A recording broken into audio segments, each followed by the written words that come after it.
All right, ladies and gentlemen, a couple of days ago on Monday, on the same day in history, July 21st, 1861, the first battle of the Civil War happened. It's called the First Bull Run Skirmish, if you will.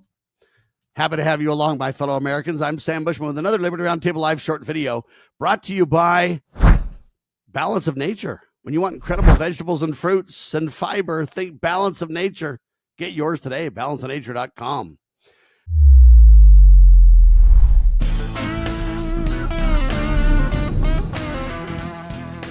The first Battle of Bull Run, ladies and gentlemen, was really interesting because people thought it would be like a one battle and the war was over.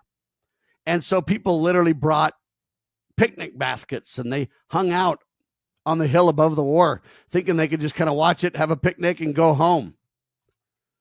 But the first Battle of Bull Run, ladies and gentlemen, demonstrated the harsh realities of war and foreshadowed the lengthy and the grueling battle and series of battles known as the Civil War that was yet to follow. Bottom line is, folks, war is not a fun thing. And sadly, as history repeats itself, they were kind of excited for the war back in the day. They thought, hey, we'll make short work of this. And war's always been propagandized. War has always been something that they don't want you to see the real, on-the-ground, hardcore facts of war. They want you to see a sanitized version because then you're a lot more likely to support war, praise war, be excited about war. But folks, war is evil. War is dark. Death and destruction and rape and pillage and plunder. Those are the spoils of war. We don't want history to repeat itself. Folks, we don't want war.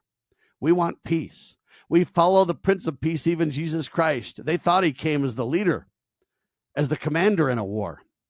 But he taught a different strategy, which is we will peacefully teach the principles.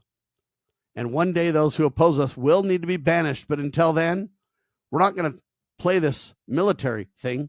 We're going to lead by commandments of God. We're going to lead by kindness and peace and example. We're going to lead by following the Prince of Peace. That's what he taught when the Savior was alive, and that's what he teaches us now. And yes, we need to defend our homes, our wives, our children, our sacred honor at some point if forced to do so. But if we have anything to say about it, let's reject war and embrace peace. We can become a light on a hill, teach other nations to do the same, and hopefully a peaceful people will be ready to receive the Savior when he returns. I'm just telling you right now, when we look at that war in the past, let's not be so naive this time into thinking, oh, we can just have picnic baskets and have a good time. That isn't the way war works, people. Don't be deceived otherwise. I'm Sam Bushman, and that's another Liberty Roundtable live short video. God save our republic.